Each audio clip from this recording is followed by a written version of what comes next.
Ce que j'aimerais leur dire, c'est qu'on est des centaines et des centaines de chercheurs en France et des milliers à travers le monde à consacrer notre vie et notre temps, donner toute notre énergie pour essayer d'avancer et d'améliorer les traitements. Je sais que au moment du diagnostic, on peut se sentir très seul, mais en fait, sachez qu'il y a une armée de l'ombre qui travaille pour essayer d'améliorer les traitements pour vos enfants.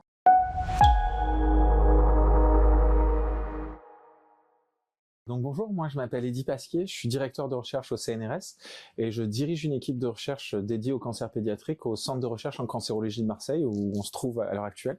Donc nous dans l'équipe on fait un vrai focus sur les tumeurs du système nerveux et notamment les tumeurs cérébrales qui sont en fait parmi les plus difficiles à traiter.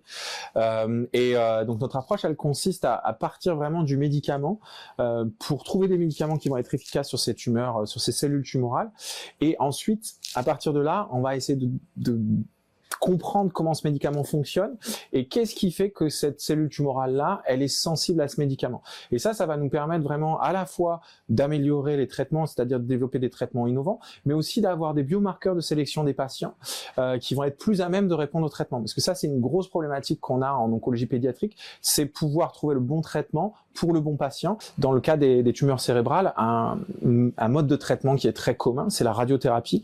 Et cette radiothérapie, elle a une efficacité qui est souvent que transitoire.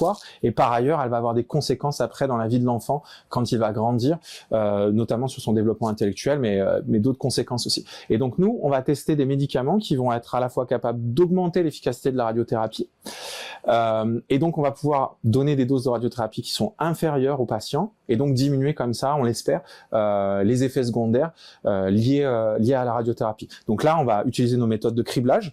Là, ce projet-là, c'est un projet qu'on a en collaboration avec l'Institut Curie, avec Célio Pouponneau. Donc nous, ce qu'on fait dans le laboratoire, c'est ce qu'on appelle des criblages. Et un criblage, c'est un terme un petit peu technique pour parler du fait qu'on teste des centaines et des centaines de médicaments très rapidement. En fait, au sein d'une même boîte qui va contenir 384 puits, on va être en capacité de tester jusqu'à 50 molécules différentes. Donc en l'espace de quelques heures, on va pouvoir tester comme ça des dizaines et des dizaines de molécules différentes et des centaines de combinaisons de médicaments différents. Alors ça, c'est un combat vraiment qui nous tient beaucoup à cœur avec Nicolas André qui co-dirige l'équipe avec moi. En fait, 80% des enfants vivent dans les pays en voie de développement. Donc pour eux, malheureusement, les traitements actuels sont pas accessibles. Et donc nous, ce qu'on fait, c'est qu'on travaille beaucoup avec des médicaments qui sont déjà existants. Et il y en a une partie d'entre eux qui ne sont plus brevetés. Donc ils sont disponibles sous forme généricable. Et donc évidemment, ils sont très peu chers. Et ça nous permet de développer des traitements qui vont pouvoir être transférés vers les pays en voie de développement où il n'y aura pas forcément les mêmes ressources pour les familles des patients et d'avoir des traitements comme ça qui sont abordables, qui sont à faible coût et qui ont la même efficacité. Alors, la première chose que j'aimerais dire, c'est que les associations comme Imagine for Margot, elles sont indispensables en fait pour l'initiation des projets. Les institutions ne vont donner de l'argent qu'à des projets qui sont déjà bien matures, qui ont déjà bien avancé, et on a besoin d'avoir des données préliminaires. Et donc, en fait, les associations, elles veulent vraiment remplir ce rôle de projets qui n'ont pas encore pu être initiés, qui sont très innovants et qui vont nous permettre de décoller comme ça. Ce que je dirais aux gens, c'est qu'en fait, tout le monde a envie de participer à essayer d'aider les patients atteints de cancer et notamment les enfants atteints de cancer. Et quand on ne sait pas comment le faire, le plus simple, c'est de se rapprocher d'associations comme Imagine for Margot qui sont vraiment au chevet des chercheurs et qui sont au plus proches de nos besoins et qui viennent nous aider pour pouvoir faire de l'innovation au service des patients.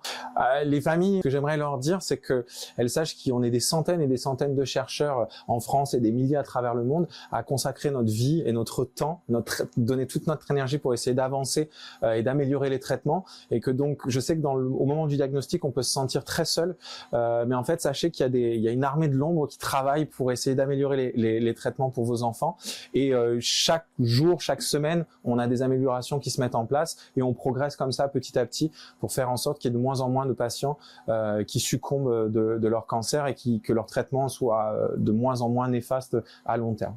Et donc, la dernière chose que je voudrais dire, c'est go, fight, win!